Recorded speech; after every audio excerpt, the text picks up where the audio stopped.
The smoke was still rising from the chamber floor when I realized I was the only one still breathing. I did not move. For 11 seconds, I counted them, deliberately, one after another, the way I had been trained to count under pressure, each number held in the mind. Long enough to be real, my training said. To assess before acting, so I lay flat against the cold titanium wall and I counted, and the air filled with the smell of burned circuitry and something else I chose not to name, and I kept counting until 11 was done. The lights overhead had cracked. 2 of the 4 panels were dark, one was flickering in an uneven rhythm, and the light it threw on the walls gave the room a strange underwater quality, like the interior of something that had recently stopped being alive. The conference table, which had seated 22 people 40 seconds ago, was no longer a table in any useful sense. The walls on the far side of the chamber had taken significant damage. The air recycling system was still running. I could hear it, the faint mechanical hiss of a station that did not know yet what had happened inside one of its rooms and did not particularly care. I am Najuro. I hold the rank of Staff Sergeant in the United Nations Diplomatic Security Corps. Before that assignment I served 8 years in Earth's unified ground forces with 4 deployments to active tension zones and 1 posting to a joint human-Earth coordination team that taught me more about patience than anything else in my career.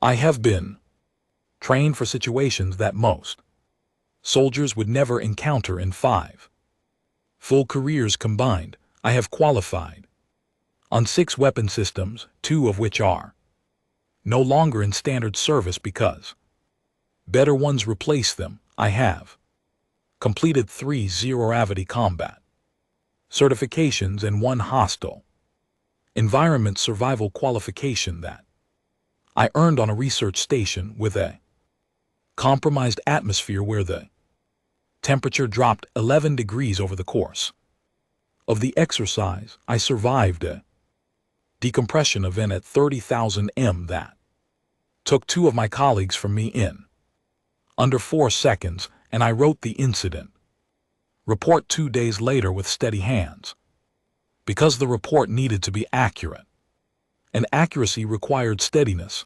I am not someone who panics, but I had never watched an ambassador die before.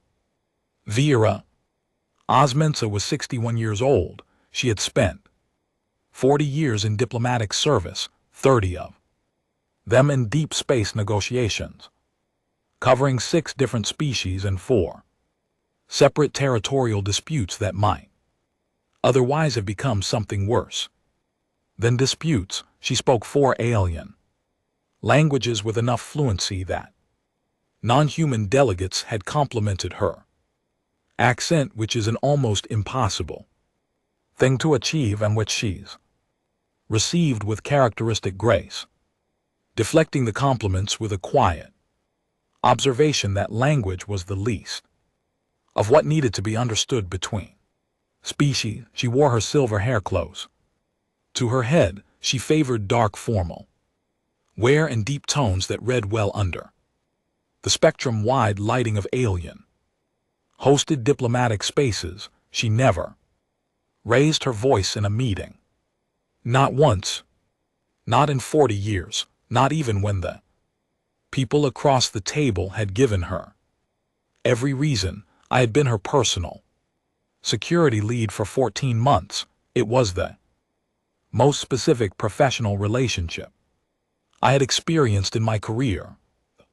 Sustained close-order dynamic of protecting a single individual over an extended period. In that time I had learned her habits and her preferences, and the precise quality of her attention when she was genuinely considering something against the different quality it held when she was being polite. I had Watched her work in 6 different negotiating environments with delegations ranging from broadly cooperative to actively hostile, and I had never seen her become less than fully present. She brought everything she had to every session. She did not coast. She did not manage. She engaged. She was the best person at her job that I had ever been close enough to observe. She was standing 2 m ahead of me when the charge detonated. The Catherine delegation had arrived at Orvith Station 4 days before the summit was scheduled. To begin, Orvith is a neutral, administrative platform jointly managed by 3 non-human species, positioned in unclaimed space at the geographic boundary between human-controlled systems and the outer edge of the Kirin. Hej's territorial, it had been purpose-built for exactly this kind of use, the hosting of conversations that neither side wanted to have on their own ground in a space that neither side owned, administered by parties with no formal stake in the outcome. The corridors were wide and the ceiling heights were calibrated to accommodate multiple physiologies. The air mix was adjustable by wing. The station smelled in the human wing like recycled atmosphere and old metal, and in the shared corridors it carried the faint chemical trace that Kethon biology produces at rest, which I had been told was the rough equivalent in their sensory experience of the way they perceived human perspiration. We had been invited. That fact seems simple, but it carries everything. The Catherine security minister, a figure named V. Theron, who held one of the highest rank positions in the hegemony's internal security structure, had sent a private encrypted transmission to Earth's outer system diplomatic office 8 weeks before the summit. The transmission had been short, precisely worded, and delivered through a relay chain that indicated the sender had gone to some effort to ensure it was not logged through standard hegemony communication infrastructure. It said that certain elements within the hegemony's leadership were prepared to discuss a framework for reducing automated border incidents, and that a direct in-person meeting would carry a different and more meaningful weight than anything achievable through relay-based negotiation. Ambassador Osmondsa had read that transmission 3 times before she formally accepted. I know this because she told me. She told me over dinner the night before our departure, sitting across a small table in her residential office with a cup of tea she had not touched and a view of the orbital curve of Earth below the station window. She said she was not certain the invitation was genuine, that there were elements of the communications timing and specificity that she had examined carefully and found either very promising or very concerning, and that she had not been able to determine with full confidence which one. She said that it did not matter practically, because if there was any realistic possibility that it was genuine, she was obligated to be present. That showing up was a fundamental requirement of the work, regardless of the uncertainty attached to any particular showing up.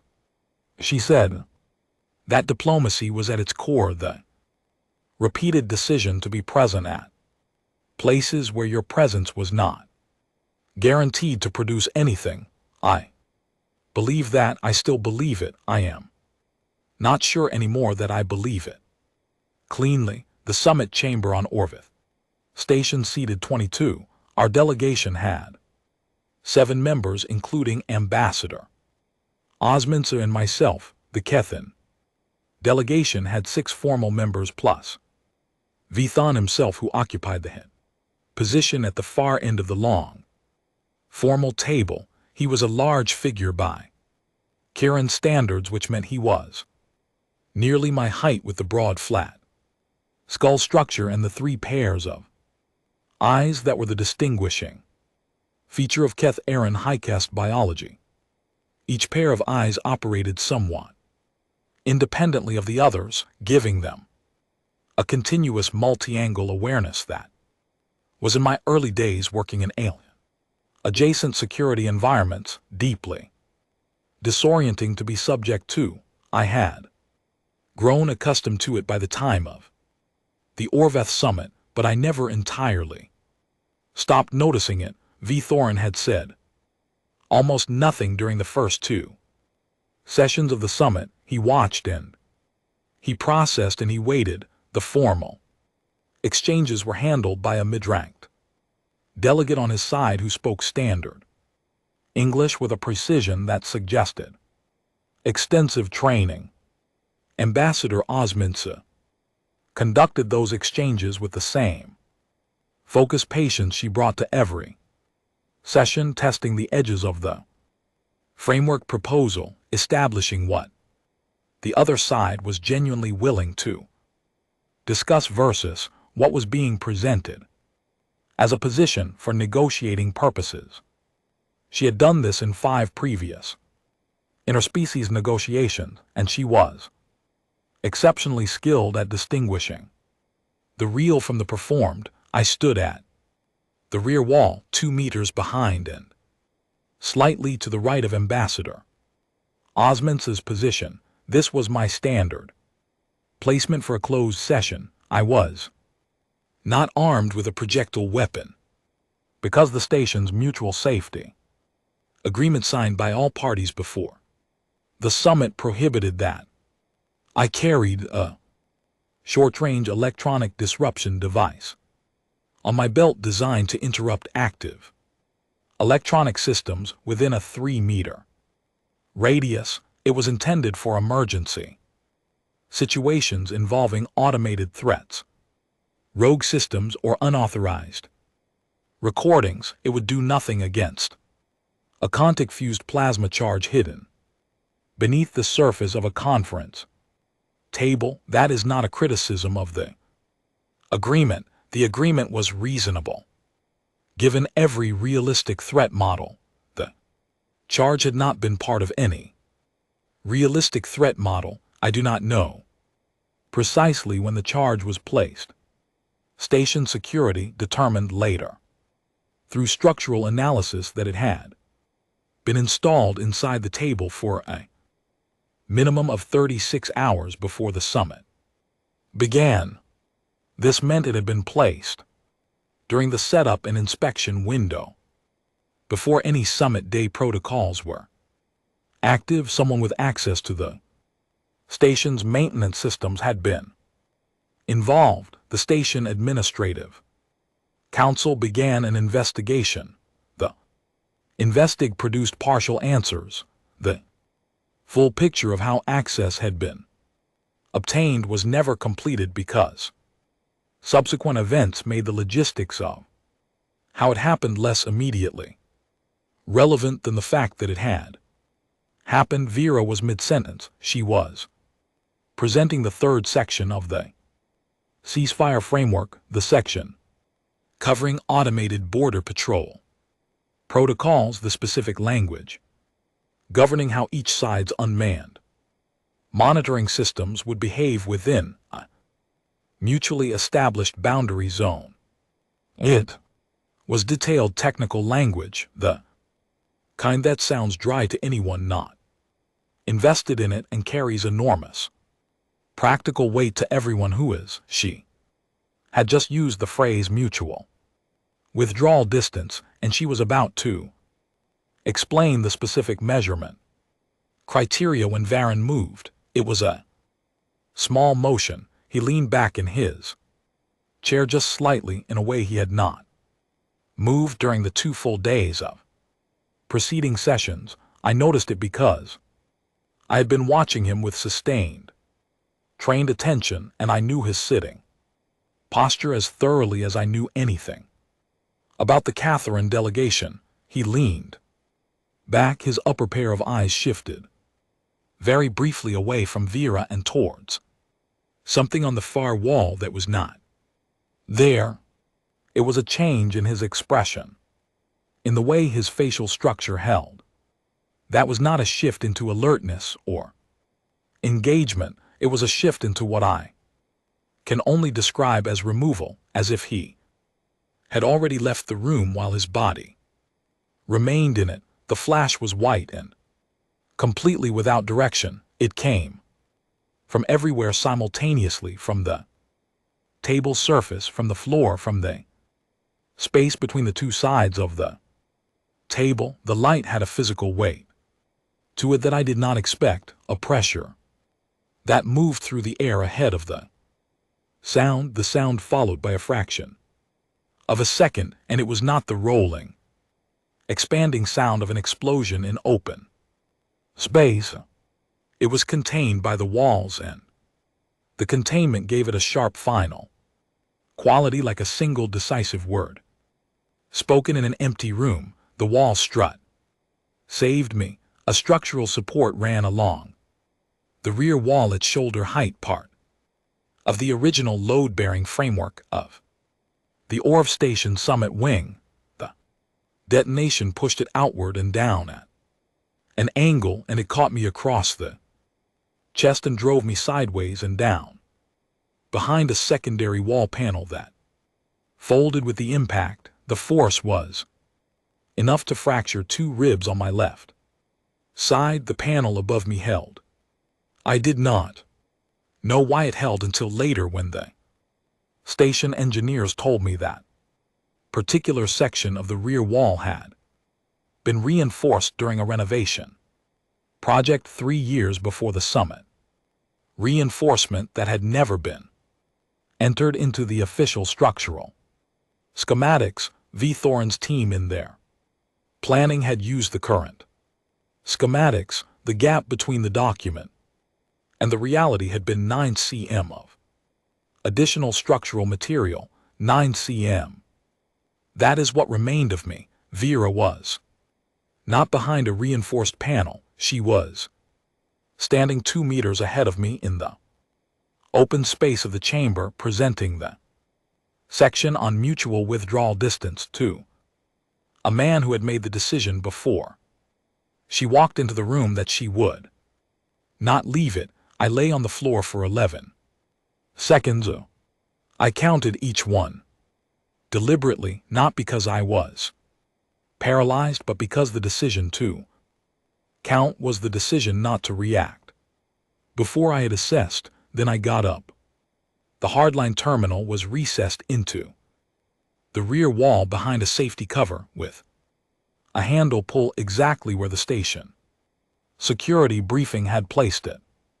Physical connection, no wireless component, designed for use in environments where electromagnetic interference had compromised or might compromise active communications. I had been given its exact location in my first hour on Orvith Station, as I was given the location of every hardline terminal in every facility I worked in, because that was the kind of briefing that kept people operational when everything else stopped working. My hands were steady. I want to be precise about that because it matters, not because it reflects well on me, though it reflects training, but because what I did next required steadiness, and I want you to understand that the steadiness was real. I entered the 12-character primary authorization code from memory. The display asked for a secondary confirmation code. I entered that. Then it asked for a category designation, single code that would tell Earth Fleet Command receiving the signal 11.4 light minutes away through the hardline relay network what kind of event had occurred. There were 6 designations. 5 corresponded to defined incident categories: security breach, diplomatic failure, hostile contact, personnel loss, facility compromise. The 6th had No official name in any document I had ever been cleared to access. In the authorization manual, it appeared as a single lowercase word without explanation, without a usage note, without any supplementary guidance, except the instruction that it was never to be transmitted unless the sender was absolutely certain of what had witnessed and had considered the irreversibility of what they were about to do. The word was Amaranth. I stood at the terminal with my hand above the keypad for 3 full seconds. I want to be honest about those 3 seconds. I was not uncertain. I was being deliberate. I was making the choice with full awareness that it was a choice, not a reflexive response to shock. I wanted the decision to be a decision that a person had made, not an automated output of a system under stress. I thought about what I was doing. I thought about what it would produce. I thought about Ver of Omensa, standing at that table with 40 years of work in her briefcase and the specific, quiet courage it takes to walk toward the possibility of peace when you are not certain peace will meet you. Then I typed the word and pressed the transmit key. The confirmation indicator turned green. The signal entered the hardline network. It would reach the first relay in 11 seconds. From there it would travel at the network's maximum relay speed toward Earth Fleet Command with a timestamp and an origin code and a single lowercase word that had been waiting in a sealed authorization envelope for as long as I had been alive. I sat down on the floor of the ruined chamber with my back against the reinforced wall that had kept me breathing, and my 2 fractured ribs pressed fire against my left side with every breath, and I waited outside the station. The signal moved through the dark at the speed of light, and it carried with it everything that had just happened in that room, everything that had led to it, and everything that was now irreversibly in motion because of it. I was certain of what I had witnessed. That was the only requirement. That was enough. The medical pod on the rescue corvette smelled like antiseptic foam and recycled air, and the faint metallic trace of the local anesthetic they had used when Owen Pash, the duty medic, set my fractured ribs. I had refused a full sedation. Owen had made the case for it with quiet professional confidence, explaining that the procedure was more comfortable with full sedation and that my recovery time would likely be shorter. I told him I understood that and still refused. He argued for 4 minutes, measured, not frustrated. The argument of someone who genuinely believed the medical recommendation he was making, and then accepted the decision with a brief nod and completed the procedure with local blocking and a manual stabilization brace. He was good.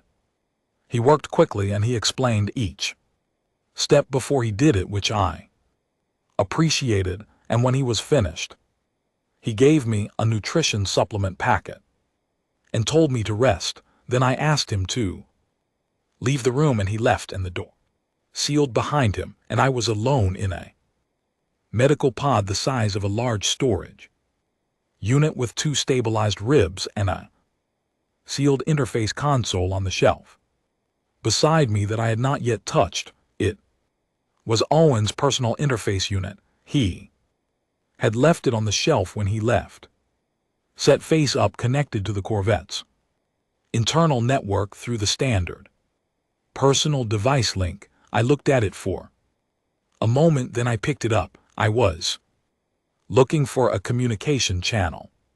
I wanted to reach the fleet advisory channel that would be handling the incident report process, because I needed to begin providing my account before the sequence of events became difficult to Trace what I found instead when I accessed the network menu was an active fleet tactical feed on a channel designation that should not have been accessible through a personal device on an internal medical bay connection. It was open, completely open, unlocked live. Streaming. Someone had not closed the channel. Whether that was an error or a choice, I did not know and still do not know with certainty. I have been asked in 3 separate formal post-incident debriefs conducted over 18 months whether I accessed that channel by accident or by intention. I have told the truth each time. I found it by accident. I stayed in it by decision. There is a meaningful difference between those two things, and the people conducting the debriefs recognize that, because none of them pressed the point past the first asking what I watched through that open channel for the next 11 hours changed my understanding of my own species in a way that nothing before it had. To explain what I watched, I need to explain something I had known in pieces but had never seen assembled into a whole. When the Kethan Hegman made first contact with humanity 43 years ago, the initial period of the relationship had a quality that those of us who study it now recognize as deceptive in its apparent normality. There was communication. There was an exchange of navigational data, which is typically among the first practical things that neighboring spacefaring species share, because collisions in transit lanes benefit no one. There was a period of several years in which both sides conducted the kind of cautious, observational engagement that precedes anything more substantive. Human analysts at the time described the Catherine as watchful and calculating, which in diplomatic language means that they were spending more time assessing what humanity was than communicating with it. The assessment had consequences. Within 5 years of first contact, it had become clear through accumulated incidents rather than through any single declaration that the Kethan hegemony operated on a framework of hierarchical species relationships. They did not extend formal recognition to species that could not immediately demonstrate military capacity comparable to their own. Territorial claims were respected only to the degree that they could be enforced. Their approach to expansion was consistent and long-term. They identified transitional zones, regions of space not yet fully claimed or defended by neighboring species, and they moved into them incrementally over years in ways designed not to trigger immediate response while still producing cumulative territorial change. The first 10 years of the human relationship included 6 documented border incidents, 2 seizures of unmanned human research platforms that were operating in legally ambiguous territory, and 1 direct transmission from a Hegman communications satellite delivered in the Catharan primary language with no translation provided, which intelligence analysis eventually rendered as a statement that the outer orbital zones of Earth's distant system should be considered areas of transitional hegemony interest. None of these actions had produced an armed response from humanity. There had been formal protests. There had been negotiated returns of the seized platforms. There had been diplomatic engagements at various levels of formality. There had been restraint, sustained and consistent, that the Kethan had observed, and as I would eventually come to understand, interpreted as structural inability rather than choice. They were not alone in that interpretation. Many of the galactic Observer Assembly's member species when the events of the Orvath incident eventually forced them to examine their assumptions, admitted that they had read humanity's consistent restraint as evidence of limited capacity that seemed to them the most parsimonious explanation. A species that chose restraint when it could choose force was either philosophically committed to restraint in a way that could be understood as a strategic constraint, or it lacked the capacity to be anything else. The Catherine had concluded the latter. Others had made the same assumption more quietly. They were wrong. The mistake they made was not about whether humanity had a military capacity. Everyone with functional intelligence gathering operations knew that humanity maintained defensive systems and that those systems had real capability. The mistake was about what restraint is when a species chooses it. Restraint is not the absence of capacity. Restraint is what you call it. When a species that has capacity decides on purpose not to use it, it is the decision itself that constitutes the restraint, not the absence of the capability. And the decision requires something to sustain it across decades and administrations and political cycles, and the accumulating weight of provocations that individually might seem manageable but which together form a pressure that lesser institutional architectures would eventually fail to hold. Humanity had built the architecture to hold it. The diplomatic architecture initiative was the public face of the response to the Chiron's 40 years of graduated pressure. It was funded openly, reported on regularly, and staffed by some of the finest analytical and communicative minds that Earth's universities produced. It operated on a governing premise that had survived multiple political transitions across every major Earth government. That conflict between species was most often the product of genuine misunderstanding, and that misunderstanding could be reduced over time through patient, skilled, culturally informed engagement. The initiative funded language programs that trained human diplomats to speak, read, and communicate in alien languages at native level fluency rather than relying on translation technology. It established cultural immersion institutes that allowed human diplomatic personnel to spend extended periods on alien administered stations and alien environments. It built institutions for the systematic analysis of alien decision-making frameworks, social hierarchy structures, and the kinds of things that each species interpreted as respect or as threat.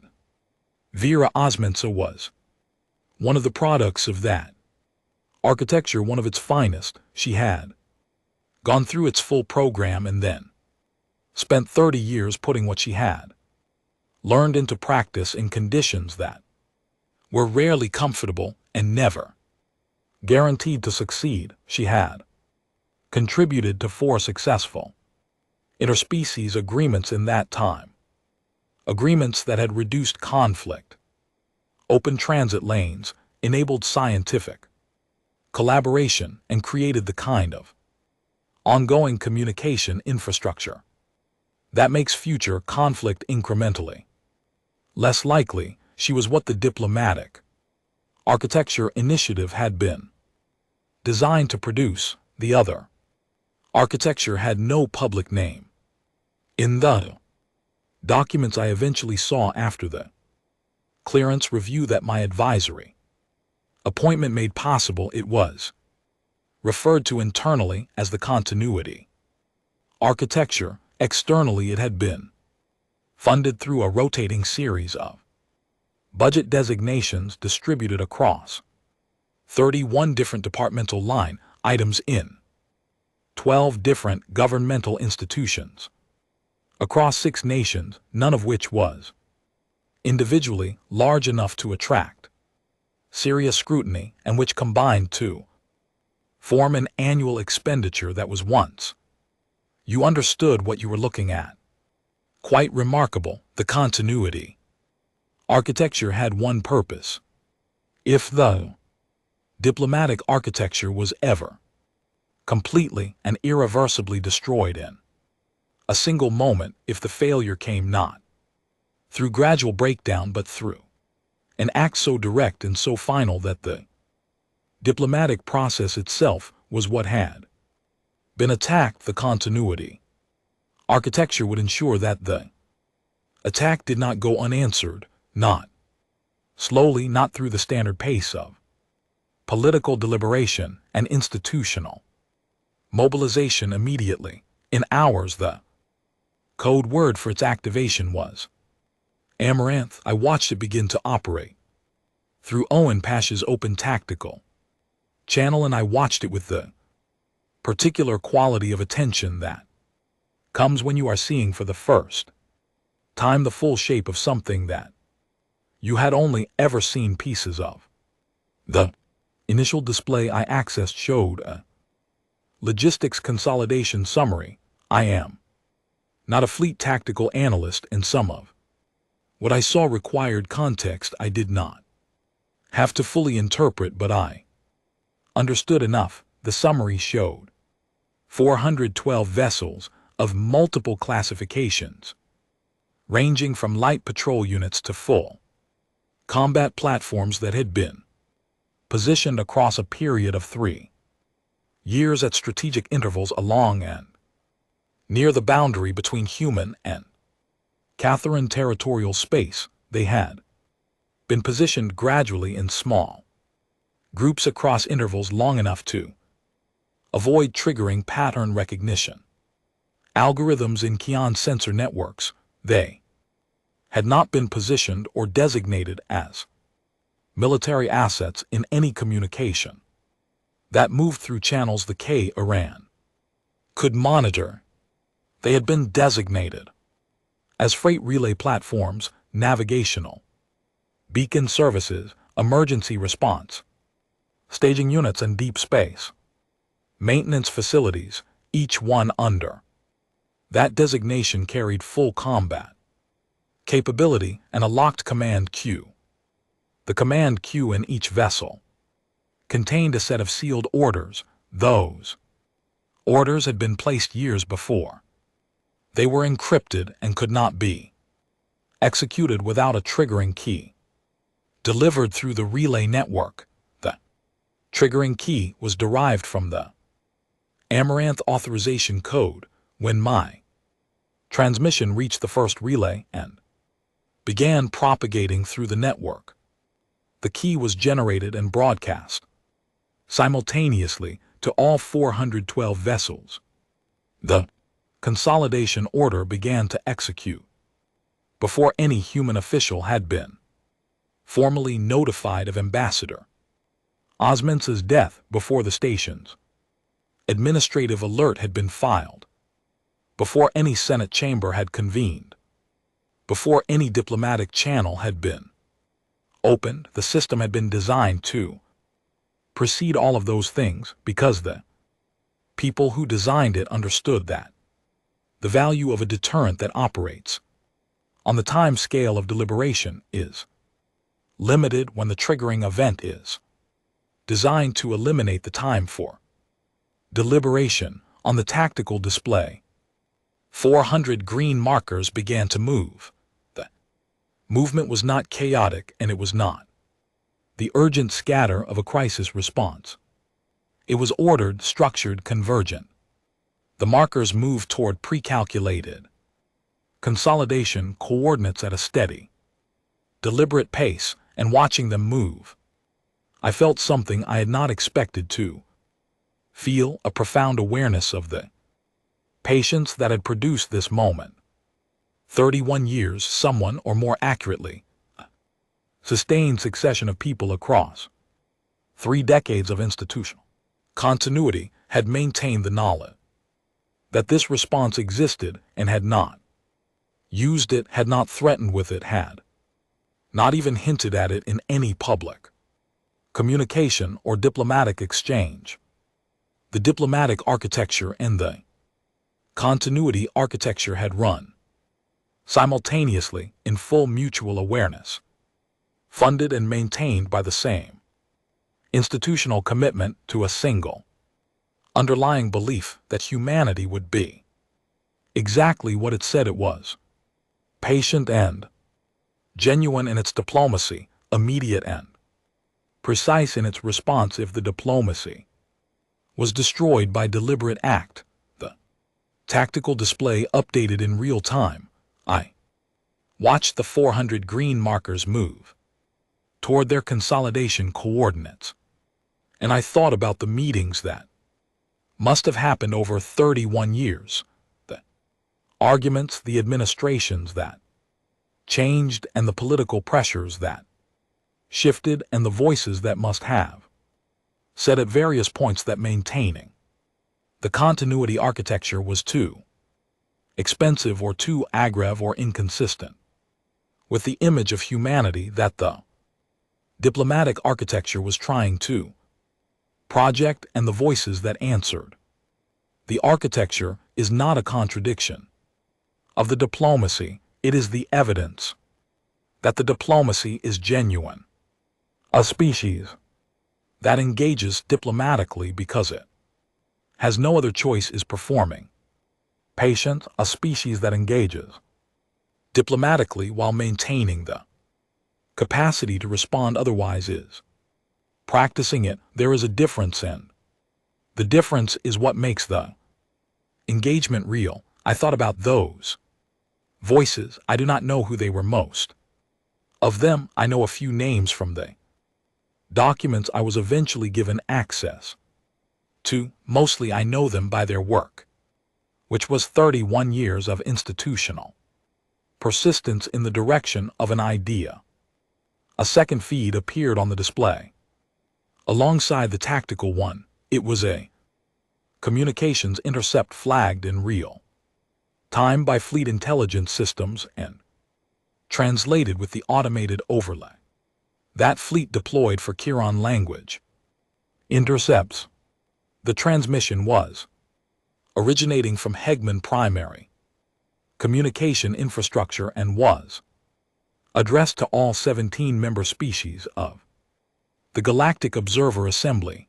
The transmission described an attack. It said that a Catherine diplomatic delegation had been engaged without warning by a human security team at Orvath Station.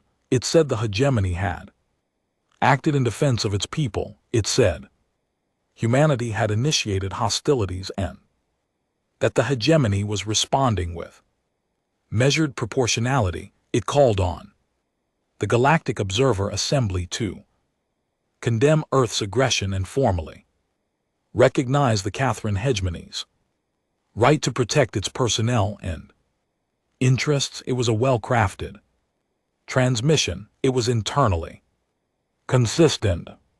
It used language that the Galactic Observer Assembly's processes were designed to respond to the language of a victim seeking recognition, a narrative that positioned the hegemony as defending rather than initiating. If you had not been in the chamber, if you had not counted 11 seconds on the floor, if you had not pressed the key and heard the confirmation tone and sat down with your back against the one wall that it held, you might, receiving that transmission with no prior information, have found the basis for a position in it. I was less interested in the content of the transmission than in its timing.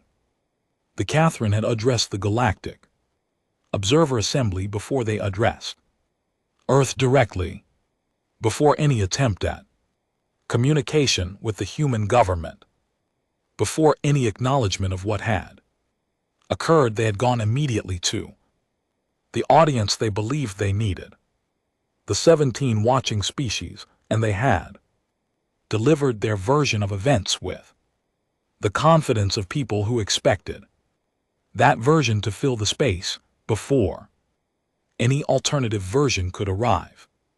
They had planned for humanity to be slow. They had built their entire strategy on the assumption that human institutional processes, the Senate debate, the diplomatic channels, the committee formations, the formal requests for information would produce delay long enough for the cover narrative to take hold in the assemblies. Deliberations, the transmission took 4 minutes and 17 seconds to transmit. Full. When it ended, the Amaranth fleet had been moving for 22 minutes and 11 seconds. I set the interface on the shelf beside me and closed my eyes for a moment. 2 fractured ribs, a nutrition supplement I had not finished, and the open tactical feed of 400 vessels moving. In the dark, I thought about Vera, about the specific sentence she had been saying when the charge detonated: mutual withdrawal distance, the careful language of a framework designed to give 2 species something concrete to hold on to, something measurable, something that turned the abstract work of trust building into a physical parameter that automated systems could observe and respond to. It was small, as the components of real diplomatic work are almost always small, and it had been real. Everything she built was real.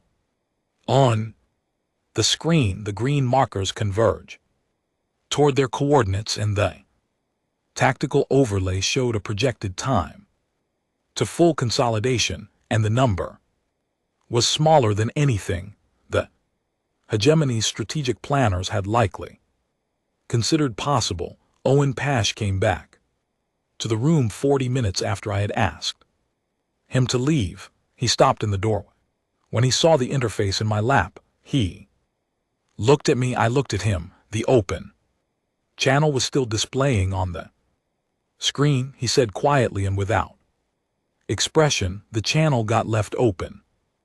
And I said yes. He nodded once. He did not ask for the interface back. He went to the supply cabinet on the far wall, opened it, removed 2 nutrition supplement packets, and placed one beside me on the shelf.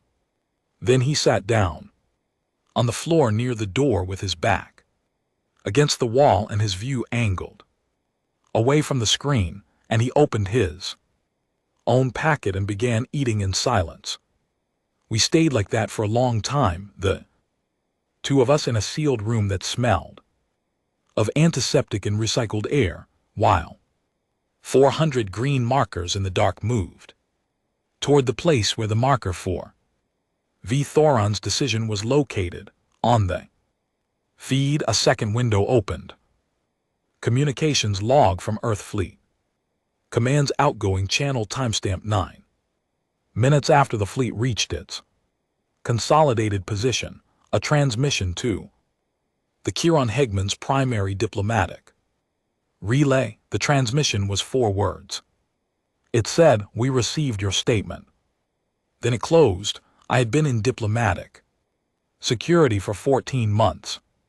In that time, I had watched enough negotiations to develop a working understanding of what language does in high-stakes exchanges, what it signals and what it withholds, and what its weight is as a tool for words, not a threat, not a demand, not a proposal, just an acknowledgement, cold and complete, of the hegemony's cover story. It said, "We heard it. We are not responding to it. We are responding to what happened." The Kieran did not reply. I lay back on the medical pod surface and looked at the ceiling and listened to my own breathing, careful and measured because the stabilized ribs required it, and outside the hull of the Corvette the stars held their positions in the dark, and the green markers kept moving, and somewhere 11.44 light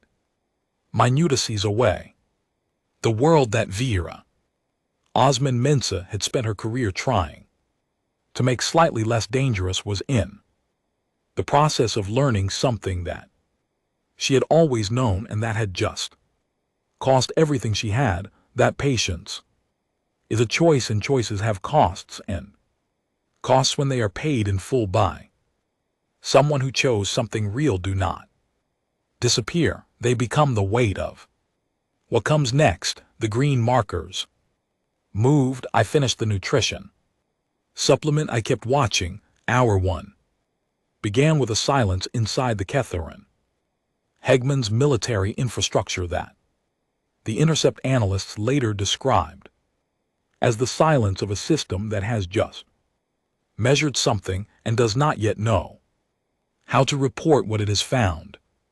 I know what that hour looked like inside Hegemony Fleet Command because of the Intercept summary I was given access to.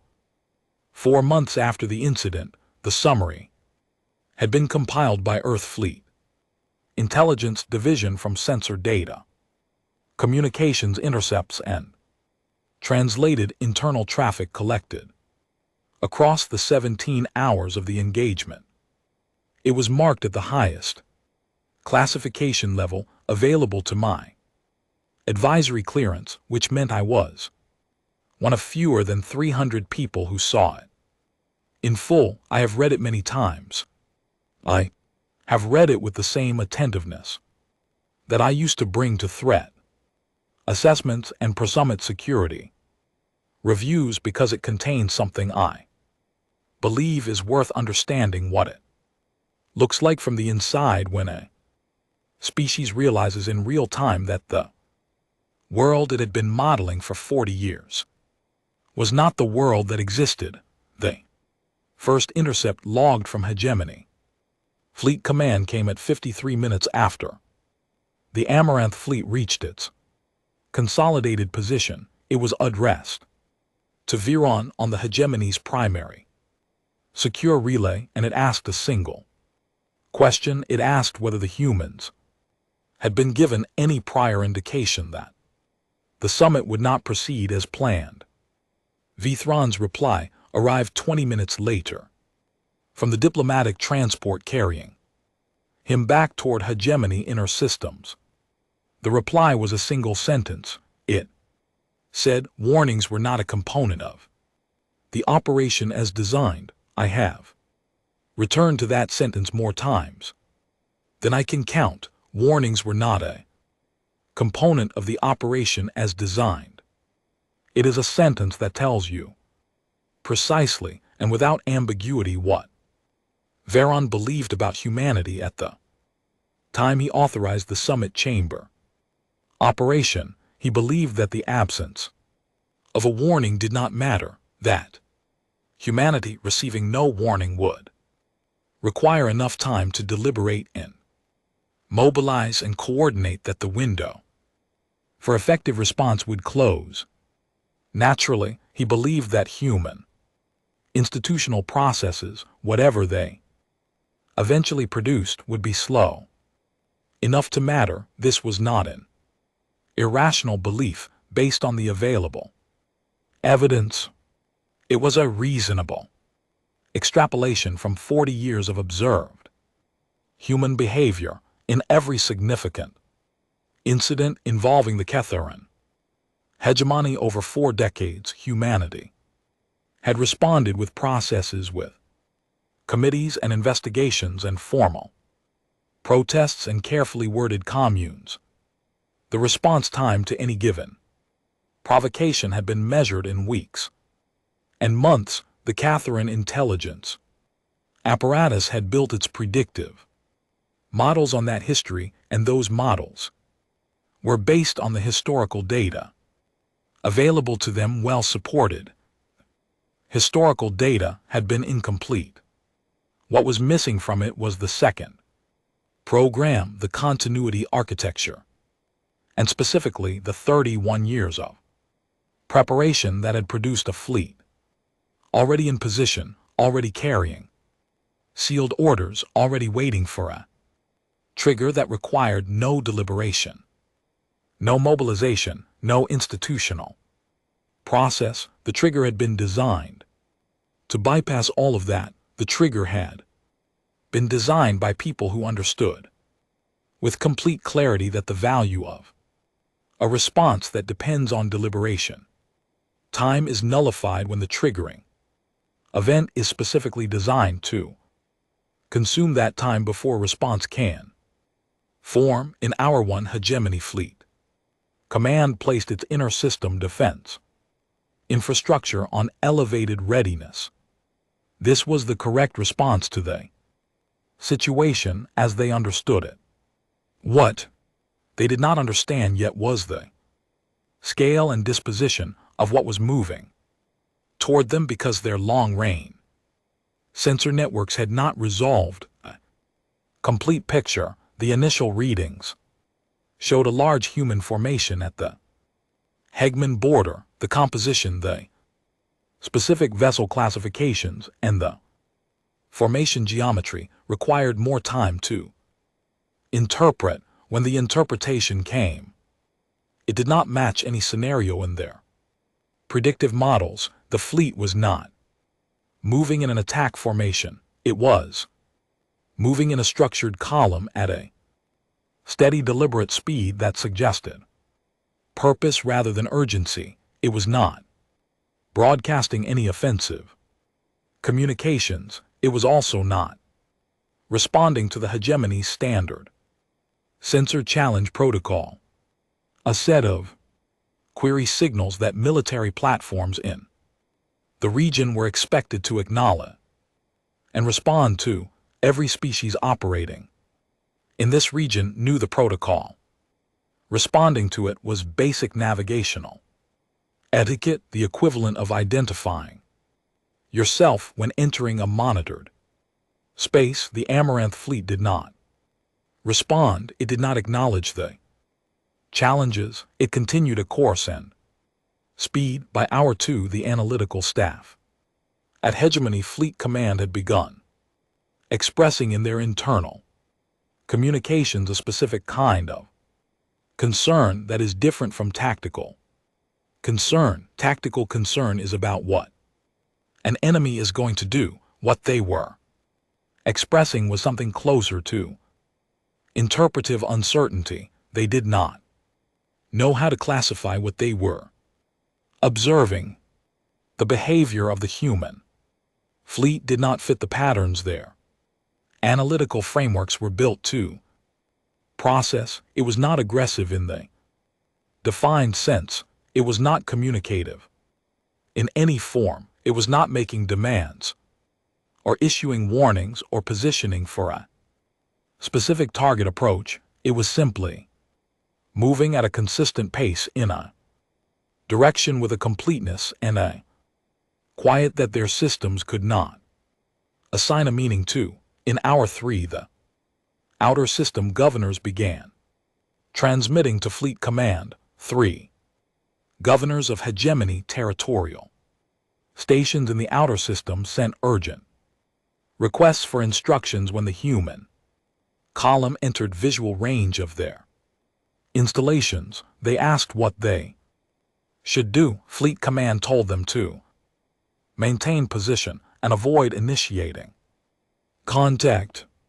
The column passed each station in succession at the same steady pace, without reducing speed, without acknowledging the stations, without any signal, no warning shot, no broadcast, no communication of any kind. I have been asked whether the decision to maintain communication silence during the approach was intended as a psychological tactic designed to unsettle the hegemony before the engagement. I cannot answer that from personal knowledge because I was not in the planning sessions where that decision was made. What I can say is that watching the feed in real time, watching the column move through space, without speaking, I did not experience it as theater. I experienced it as the movement of something that had already said everything it needed to say.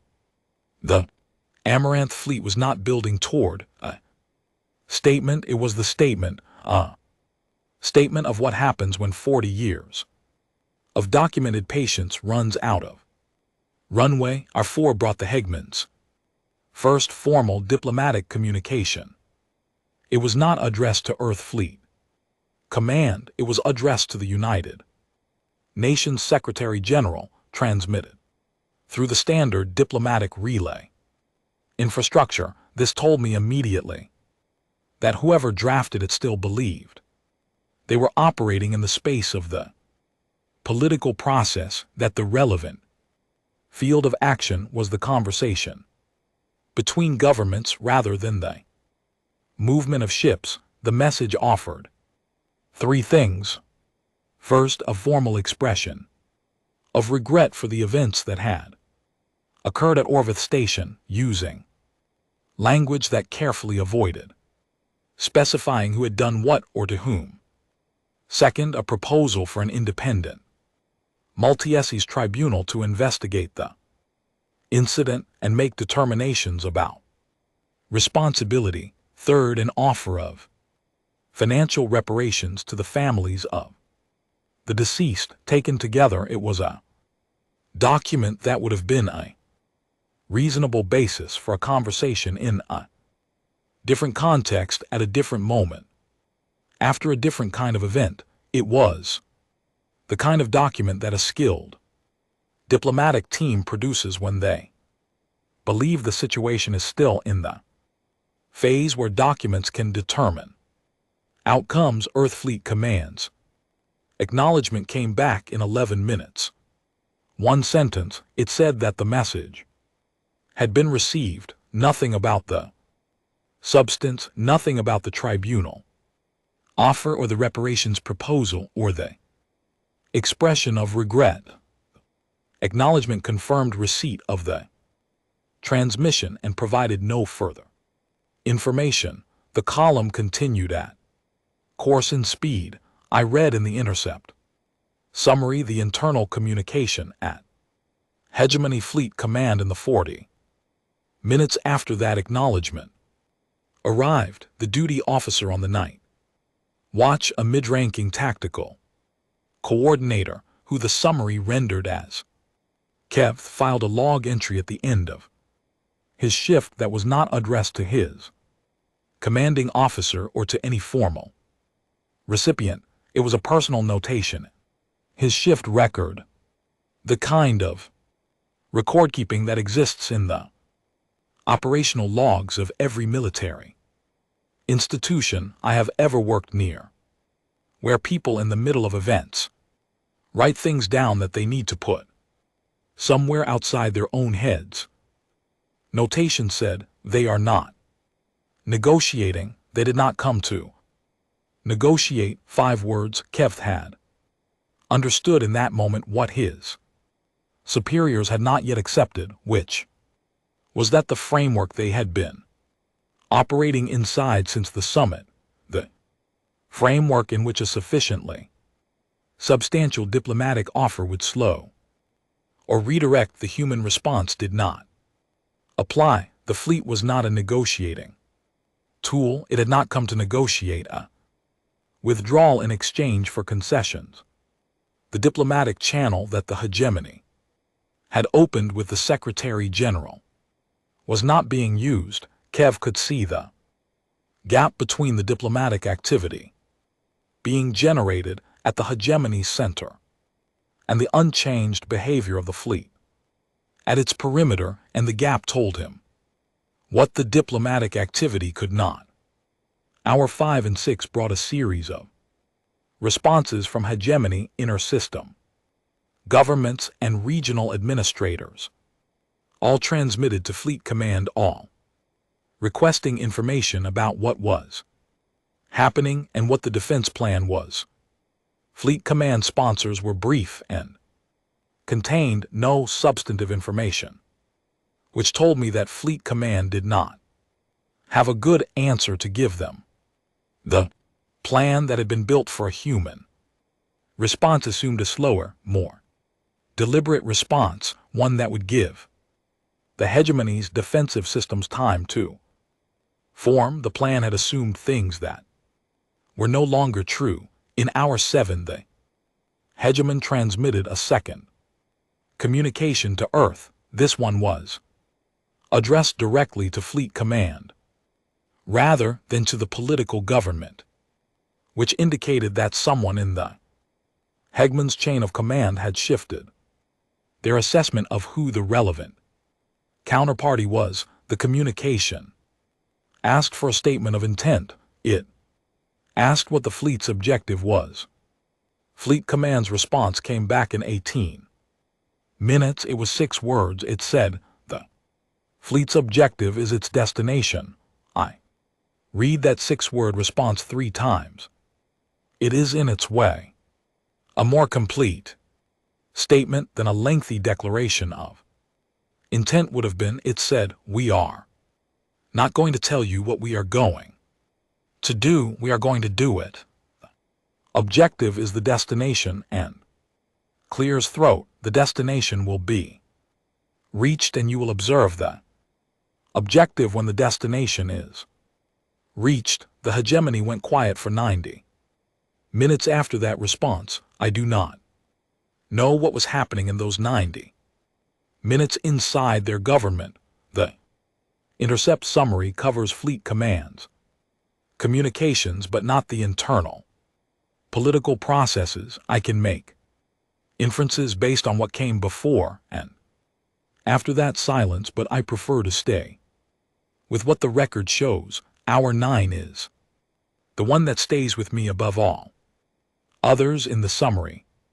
There is an intercept from that hour that I have returned to more times than I can account for. It is a short exchange logged on a low-priority personal messaging system on one of the hegemony's inner system patrol platforms. Personal messaging systems on military platforms are not typically included in intelligence intercepts because they are considered low value in.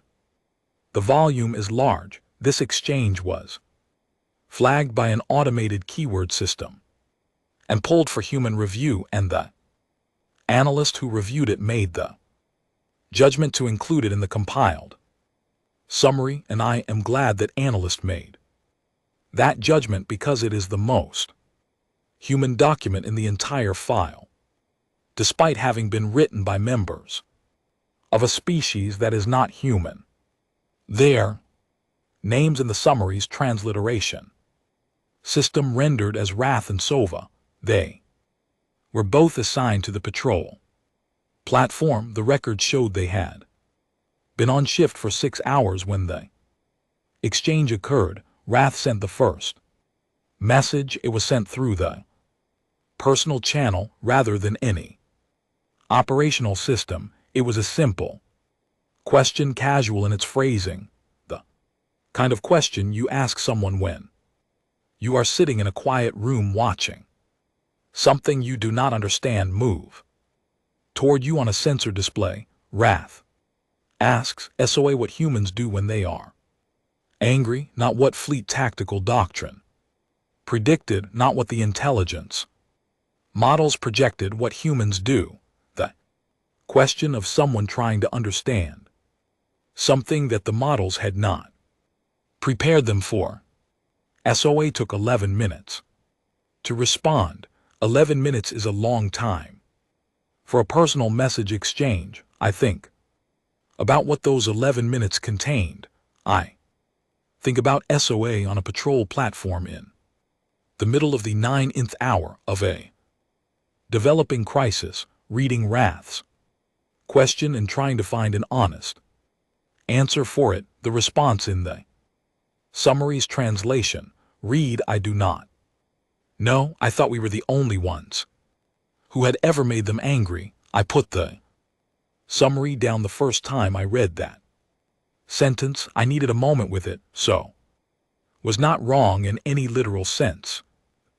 Kethan Hegman had generated more friction with humanity over 40 years than any other species. They had been the most sustained source of provocation, the most consistent Challenger, the most deliberate tester of human patience. In a narrow factual reading, SOA's claim that her people were the only ones who had ever seriously tested human anger was approximately correct. What makes the sentence worth holding is not the first half, it is the second half, the admission that she did not know, after 40 years, after 4 decades of contact, intelligence gathering, cultural analysis, diplomatic interaction, and strategic planning built around predictions of human behavior, after all of that investment in understanding. Military officer on a patrol platform, watching the product of 31 years of human preparation move through her operational zone, had to admit to her colleague that she did not know what the answer to the most basic question was. They had watched the wrong thing for 40 years. They had watched the diplomats. They had watched the statements. They had watched the restraint, and they had concluded that the restraint was the totality of what they were looking at. They had not understood that the restraint was a decision maintained by people who valued it and who had also, with full awareness, built something behind it so that the restraint would remain a choice rather than a necessity. V. Thorin had watched 40 years of humanity being patient and concluded that the patience was structural. It was not structural, it was chosen every day by every person who funded both programs and maintained both programs and believed that both programs expressed the same thing, which was we are exactly what we say we are. In hour 12, the Amaranth Fleet reached its operational coordinates.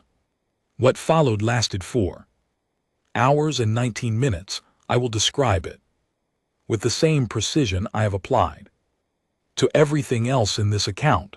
The fleet did not fire on population centers, not any of them, not on any world or station or platform within the hegemony's territory where civilian populations resided. It did not strike communication relays that serve civilian functions. It did not target agricultural platforms, water processing infrastructure, medical facilities, transit hubs, educational institutions, or any installation whose primary purpose was sustaining the lives and activities of ordinary people. The targeting package that had been developed as part of the continuity architecture's operational planning was, as the post-engagement analysis confirmed, the product of years of careful analysis and ethical deliberation. The criteria were specific, and they had been developed with full awareness of the distinction between the hegemony as a government and the hegemony as a population of living beings who had not authorized the Orvith operation. Every Catherine military orbital station above a certain classification within the operational zone was disabled. Every hegemony warship above a defined tonnage threshold was rendered non-operational.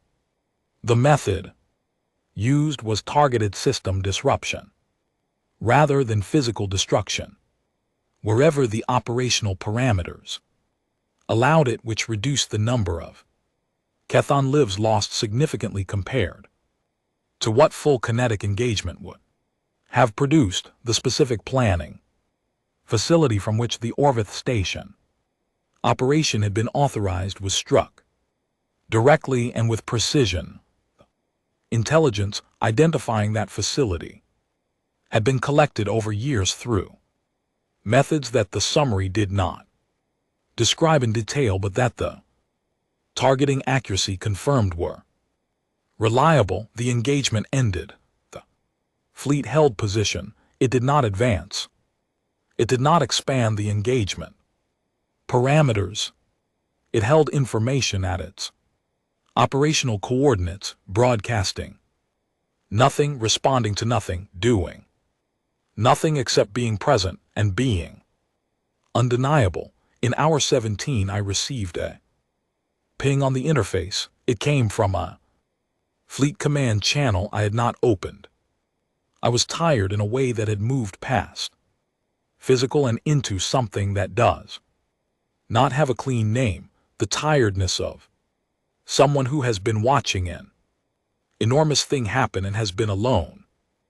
With the watching, I opened the ping. It was from Fleet Admiral Chimaka Adami, the operational commander of the Amaranth Response. I had never met her. I knew her name and her career outline.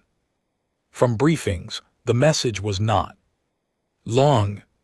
It said that there was this an address to the Galactic Observer, assembly being arranged, that it needed to come from someone who had been in the summit chamber, that Ambassador Osman Mensa had died carrying something worth naming out loud in front of the galaxy. And the Admiral thought the person who had been closest to her, the person who had made the decision at the terminal, was the right person to name it. She asked if I was willing. I sat with the message for a long time. Outside the hull, the stars were where they always are. The green markers on the feed held their positions. The engagement was over. The next thing was not the fleets. I typed one word and sent it. Yes.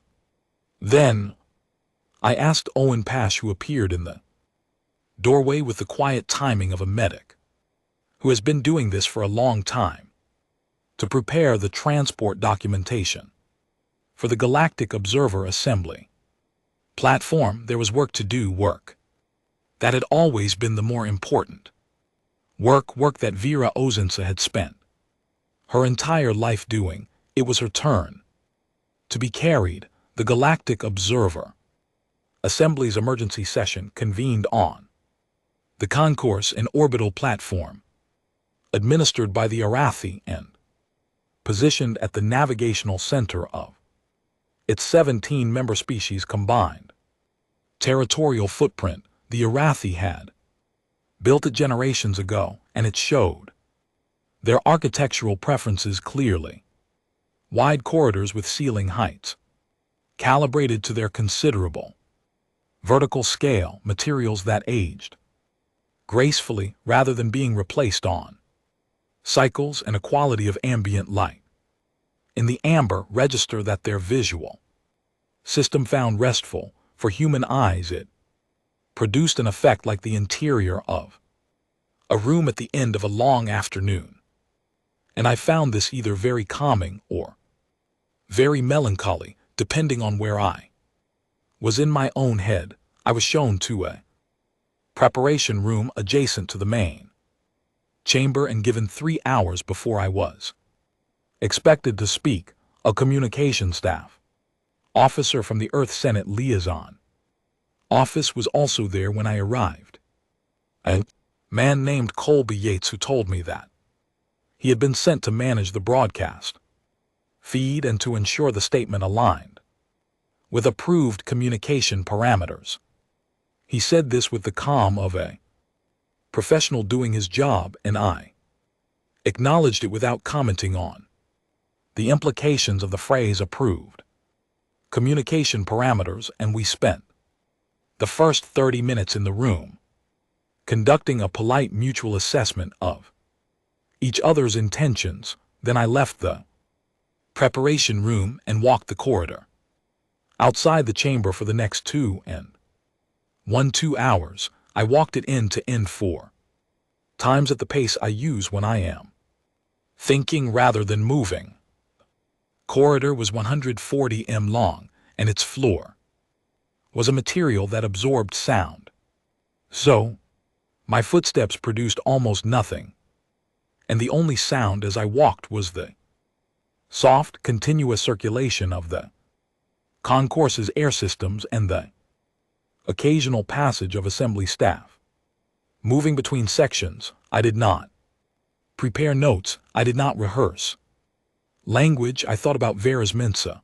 I thought about specific things, not general ones, because specific things are the truth and general things are the summary of truth, and what I was about to do required truth more than it required summary. I thought about the conversation we had 2 nights before, the summit with the untouched tea and the view of Earth below the window. I thought about the way she said that showing up mattered more than certainty. I thought about the 4 months she had spent building the ceasefire framework, the consultations she had run, the analysis she had commissioned, the drafts she had reviewed and revised, until the language gave both sides something they could hold without losing, something they could not afford to give up. I thought about the fact that she had been mid-sentence presenting the section on mutual withdrawal distance when the charge activated, that she had died in the middle of her work, that the work had been real. I also thought about something she had told me in an earlier month of our working together during a security briefing that had extended into a longer conversation. She had said that the hardest part of diplomatic work was not the opposition you faced. It was the internal argument, the part of you that asked whether what you were doing would actually make things better, or whether you were just occupying the space where better things should be. She said that the only answer she had ever found to that question was specificity. You had to name exactly what you were trying to build, not in abstract terms, but in the concrete language of what would exist if it worked. That abstraction was where doubt lived, and specificity was how you moved through doubt without being stopped by it. I thought about that as I walked, about specificity, about what would exist if the work worked. The chamber was full when I entered. The Galactic Observer Assembly's 17-member delegations were seated in their assigned positions around the central platform, which was circular, raised by 1/3 of a meter, and equipped with translation technology in its floor surface. Behind the delegations, the technical and communication staff occupied the outer rows. The chamber capacity was 240. It was close to that number. Kobe Yates was at the broadcast station near the sidewall. He had I noticed as I passed a communications override panel visible on his control surface. I noted its location. I walked to the center of the platform. I looked at the room, then I spoke. I did not offer a greeting or a procedural opening. Procedural openings are gestures of courtesy, and courtesy serves a purpose. But the purpose it serves is establishing mutual willingness to engage. I did not need to establish mutual willingness. The willingness was not in question. What was in question was whether what was said in this room would be honest, and procedural courtesy does not contribute to that. I said she came in peace. She died in peace. We did not. 9 words. I watched them land in the room. The quality of silence that followed was not the silence of shock. It was the silence of attention that has been fully engaged, the kind of silence that a room full of beings produces when they have stopped everything else and are only listening. Then I talked about Vera Mensa, not her formal biography. I did not list her postings or recite her credentials. I talked about the specific texture of who she was, the particular quality of her attention, the way she refused to treat any living being across any cultural or physiological or historical distance as beyond the possibility of being understood. I talked about the untouched tea and the statement that showing up was a fundamental requirement of the work.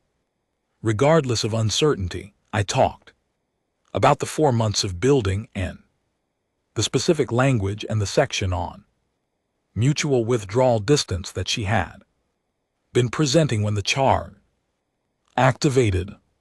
I talked about what she had been doing in that room, not as a symbol, as a person who had spent 40 years building a very specific kind of expertise, brought it to a table that she was not certain was safe, and used it in service of a framework that was genuinely fair to both parties and genuinely worth having. Then I explained the patient's doctrine, both of it, all of it. I had not been authorized to do this. Kobe Yates would know within 30 seconds that I was departing from approved communication parameters. I knew this before I began speaking, and I judged with the same quality of certainty that I had brought to the terminal on Orvith Station that the alternative was worse. The alternative was a statement that was diplomatically complete and factually incomplete, and factually incomplete in a way that would leave the 17 watching species with a misleading understanding of what had just happened and why. Misleading understandings in diplomatic contexts produce the exact kind of misinterpretations that had produced Orvith Station in the first place. The cure for a misunderstanding is not a more carefully managed version of the same misunderstanding. The cure is accuracy. I explained the diplomatic architecture initiative. I named what it had built, the languages learned, the institutions founded, the professional core trained, the 4 successful interspecies agreements it had produced. I explained that this program had not failed, that it was working, that Vera Omensa was one of its finest products, and that her death was not evidence of the program's inadequacy. It was evidence of what happened when one party to a diplomatic engagement decided that the engagement was not in their interest. Then I explained the continuity architecture, functionally not in operational detail. I said that humanity had spent the same 40 years in full awareness of the diplomatic architecture and fully committed to it, building a second program designed to ensure that if the diplomatic architecture was ever completely and irreversibly destroyed by deliberate act, the destruction would not be answered with silence, that the second program was not a fallback for when diplomacy failed. It was the evidence that the diplomacy was genuine, that when humanity chose engagement over response, it was a choice made by a species that had another option, and a choice made by someone who has another option is more honest than a choice made by someone who does not. The room was still. I continued. I said, we are not a patient species because we have no alternative. We are a patient species because we decided to be. The Kethan Hegman read 40 years of our most careful and most sustained behavior and concluded that the behavior was the limit of our capacity. It was not the limit, it was the expression of our values. We told every species through everything we did in 40 years what we valued. The Ketharan assumed our values were a constraint. We spent 31 years making certain they were a choice. The Eri ambassador, whose name I will render as Ambassador Sorrel Ethan, raised one long-fingered hand in the gesture I had been told indicated request to speak. I acknowledged the gesture. Ambassador Sorrel Ethan asked whether humanity considered the scale of its military response to be ethically proportionate. I did not have a prepared answer. I gave the true one. I said I am a security officer. I was present when a person I had sworn to protect was killed while delivering a genuine ceasefire proposal to people who had privately asked for it. I can tell you from specific knowledge of the engagement parameters that the response did not target civilian populations, civilian infrastructure, or any installation whose primary function was sustaining the lives of ordinary Kethan people. The engagement targeted military infrastructure and the planning facility where the Orveth operation was authorized, whether that meets the philosophical criteria for proportionality is a question I leave to people whose expertise is philosophy. What I can tell you is what we did and what we did not do. We did not do the thing they did to us. We did not walk into a room carrying a peace proposal and detonate a charge under a table. Ambassador lowered the hand from the mere collective delegation, and attention signal was raised. I acknowledged it. The Mr. Delegate asked whether humanity intended to maintain the continuity architecture as a permanent program. I considered the question for a moment. Then I said yes, both programs will continue. The diplomatic architecture will be funded at its highest level. History, because if there are species in this room who have never considered what they might gain by testing what humanity is capable of, that is because of what people like Ambassador Osmondson did for 40 years, and that work deserves more support, not less, and the continuity architecture will remain in place. Because being what you say you are requires that your words and your capacity align. We are telling you this openly in this chamber in front of everyone watching this feed. We do not hide what we value or what we have built. In service of those values, I paused. The room remained quiet. Then I said I would like to read something into the permanent record of this assembly. I removed from the inner pocket of my jacket a folded document printed on physical paper because I had asked for it that way. I wanted to hold it in my hands. I read the title, the date of completion, the name of the author. Then I read every section heading and every substantive provision of Vera Omens's ceasefire framework without shortening any clause at the pace she would have used when presenting it, and I did not stop until I had read every word. It took 17 minutes and 4 seconds. The room held its silence for all of it. When I finished, I placed the document on the platform surface in front of me. Then I looked up and I said her name, her rank, her home world, her date of birth, and her date of death, and the designation of the mission she had been on, into the permanent record of the Galactic Observer Assembly, into the record that 17 species and their combined populations would have access to for as long as the record was maintained. Behind me, I was aware of Colby Yates making contact with his control panel.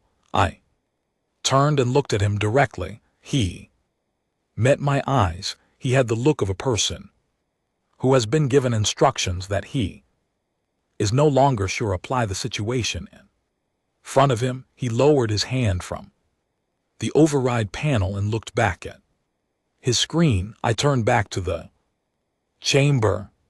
The 17 delegations were exactly where they had been when I began. Not one had closed a relay, not one had indicated a desire to conclude the session. Every attending species with their combined populations watching through their relay feeds was still present. I remained on the platform until the assembly chair formally called the session closed. Then I walked out into the amberlit corridor and sat on a bench along the wall and put my face, my hands, and stayed that way for some time. The work that Vera had spent 40 years doing was now in the galactic record. It was permanent, whatever came after that was permanent. I thought about whether that was enough. I decided it was not the right question. The right question was whether it was real. It was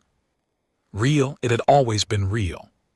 That was the thing about Vera Omens's work. It was not real because it had succeeded in every instance. It was real because she had done it honestly, with full understanding of what it cost and what it was worth, and why those were not the same calculation. It was real. That was what I needed to be able to say.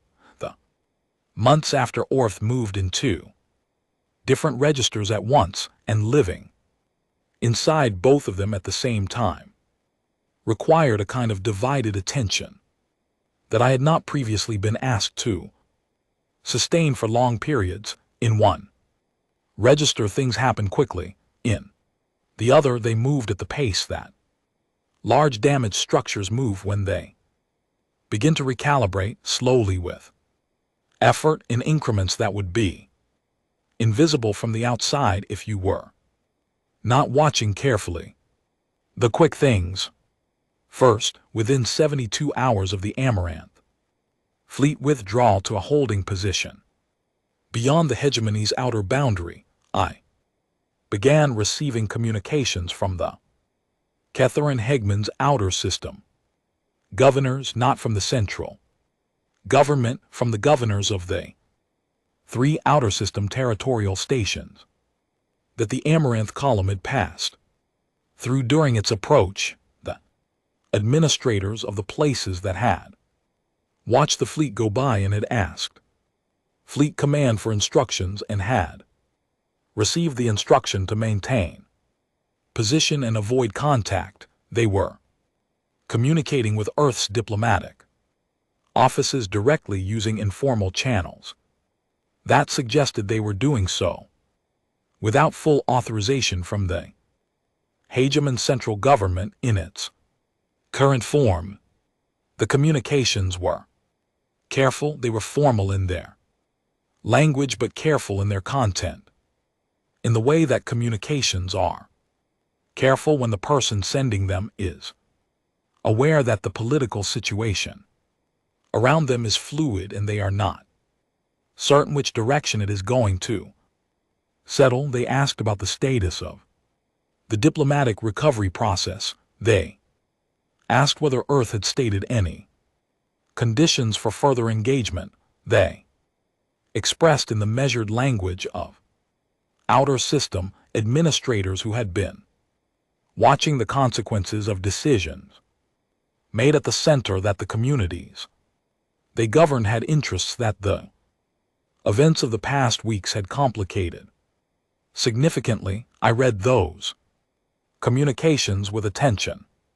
Outer system governors who communicate informally with a counterparty during an active political crisis are officials who have concluded that the formal channels are not adequate to the moment, and that conclusion is itself information. They were telling me that the political structure inside the hegemony was not monolithic, that Vethorin's faction had not represented a consensus position, that there were constituencies within the hegemony for whom the outcome of the Orvith operation had been a genuine shock, rather than a strategic calculation gone wrong. I passed that assessment along through the advisory process with a recommendation that the diplomatic recovery framework treat those constituencies as distinct from the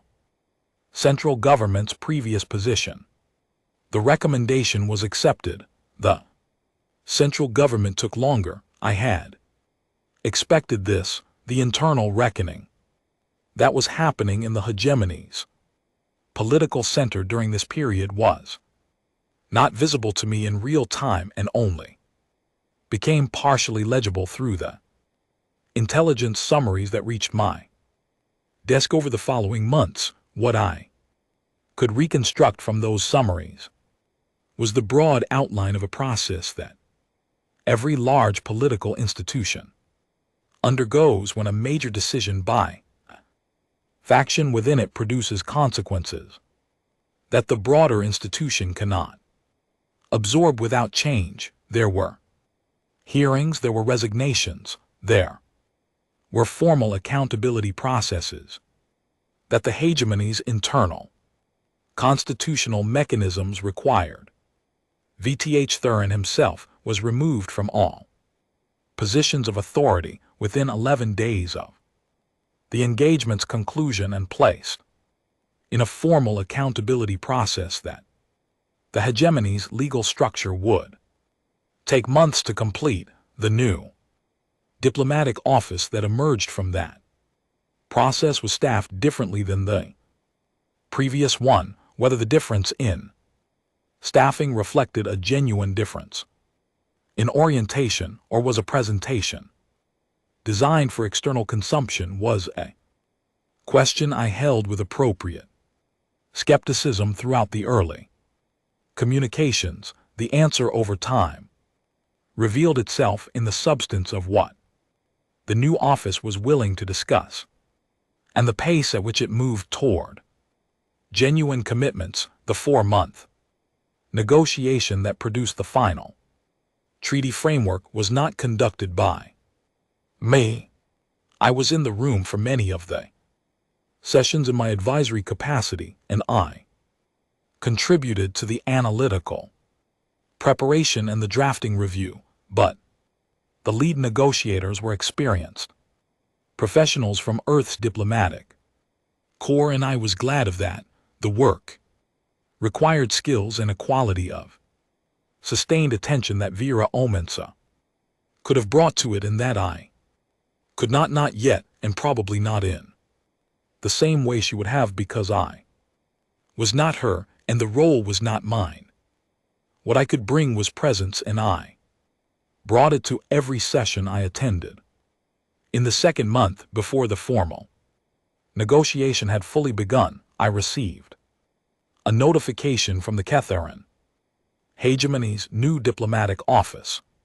The notification said that the hegemony wished to express through the formal treaty framework, when it was completed, a specific commitment. It said that the hegemony was requesting, as part of the treaty structure, that the agreement be formally named. The name they requested was the Osmondsa Framework. I read that notification 3 times. I did what I always do when I receive something that I want to be sure I am understanding correctly. I put it down and came back to it after an interval and read it again. The 3rd time I read it, I looked for the calculation. I looked for the strategic advantage that might be gained by a party to a negotiation that chose to name the resulting agreement after the person it had killed. I examined the request from every angle that my training and experience had given me access to. I found no calculation. What I found under the examination was the strong and somewhat unsettling possibility that the request was genuine, that someone inside the new Kiran diplomatic office had decided that the most honest thing they could do, the most real acknowledgement of what had happened and what it had cost, was to attach that name permanently to the framework that would govern the relationship going forward, that the name would be a reminder every time the framework was referenced of the specific cost of what the previous faction had chosen to do. I thought about what Vera would have said about that. I sat with it for a while. Then I decided that what she would have said was probably not mine to guess, and that the decision in front of me was straightforward. I approved the request on behalf of the Earth Advisory Office without waiting for Senate clearance. The Senate ratified the decision in the subsequent review session. No one raised an objection. The treaty became the OC Mensa framework. It was signed in a formal ceremony on the concourse with Ambassador Sorlethan serving as the Assembly's guarantor. I attended as the sole remaining member of the Orvith Summit delegation. I wore the same uniform I had worn at the Orveth station. Summit, repaired and cleaned with the same security corps insignia because I wanted to be wearing what I had been wearing when it mattered. And I wanted there to be a threat of continuity between that moment and this one.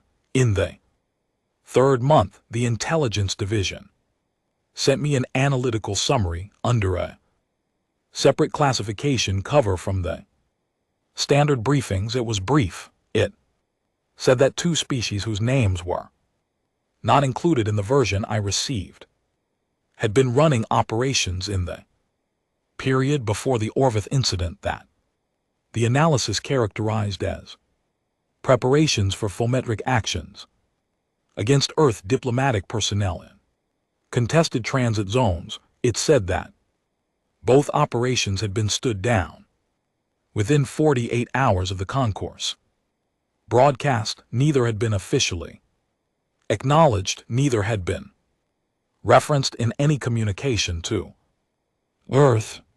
The evidence for the stand-down was indirect, drawn from pattern analysis of movement orders that had been issued and countermanded, and personnel reassignments that followed the pattern of a covert program being quietly closed. I sat with that information for a long time. 2 operations, 2 sets of people somewhere out in the space between species who had been approaching the same decision that V. Thorin had made, and who had pulled back without anyone asking them to, and without telling anyone they had done it.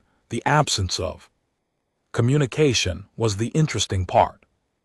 They had not needed to explain themselves. The calculation had been obvious enough that they had done the arithmetic privately and arrived at the answer privately and made the adjustment privately.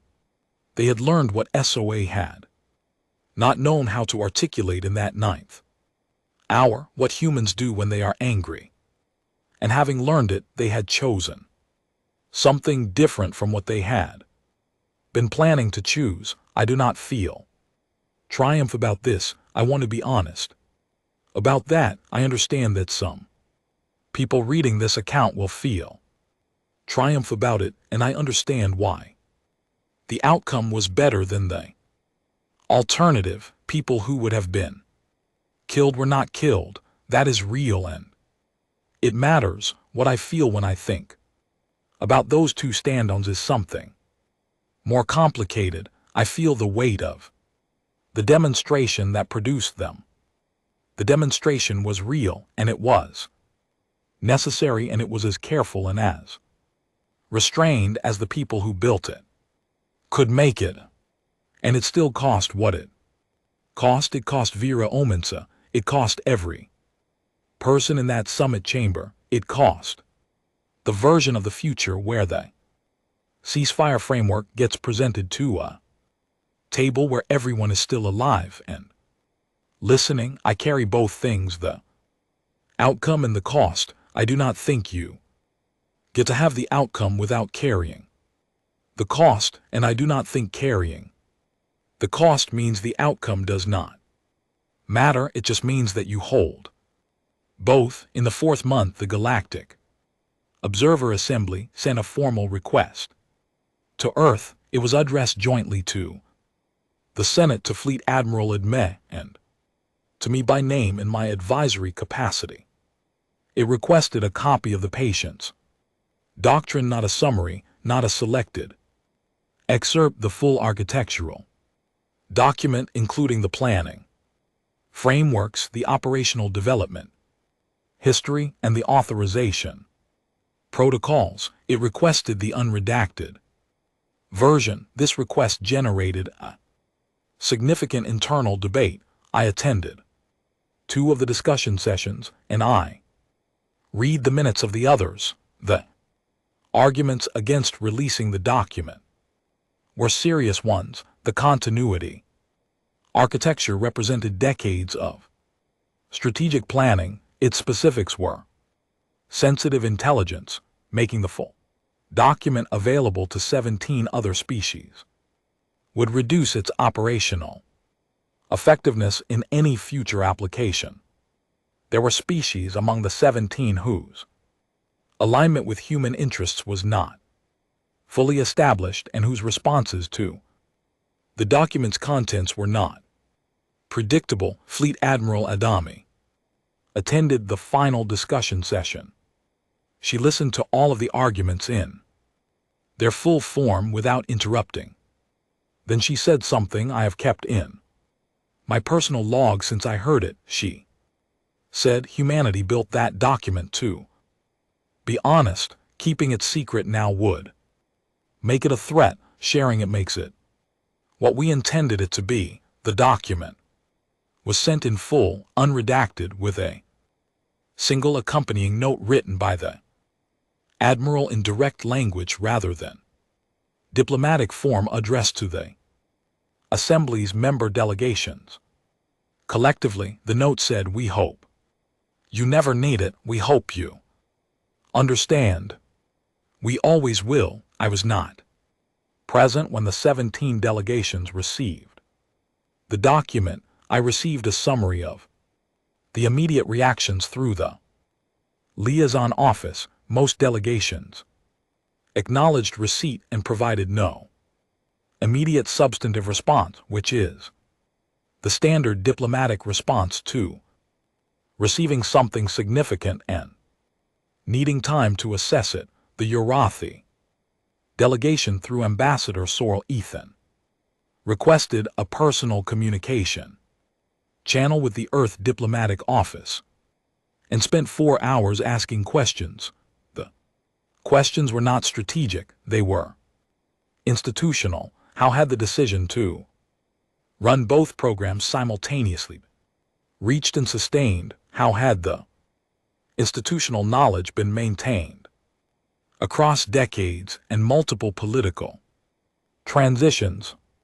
What mechanisms had prevented one program from undermining the other? What kind of organizational culture produced the quality of commitment that 31 years of continuous preparation required? They had been building civilizational infrastructure for longer than humanity had been a species with a written language. They were asking us how we had sustained the patience. I did not attend those sessions, but I read the transcripts, and reading them, I thought about what it meant that the oldest space-faring civilization in the assemblies membership had found that question worth 4 hours. I went back to Orvith Station. In the 5th month, the visit was framed as part of the formal post-incident review process, and it had been on my request list since shortly after the formal debriefs concluded.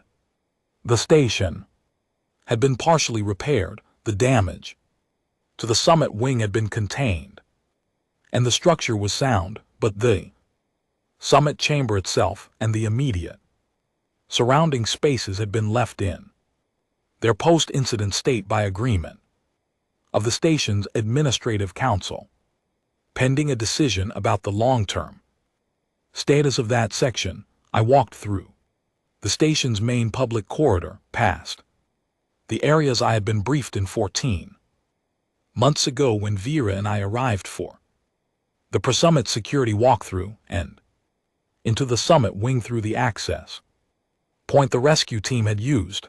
The corridor was clean, the lighting was functioning, the air was the same recycled mix as everywhere else on the station.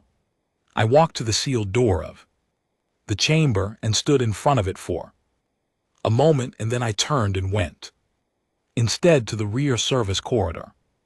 The reinforced wall strut was where it had always been. The repair work around. It had been completed, but the strut itself had not been removed or adjusted.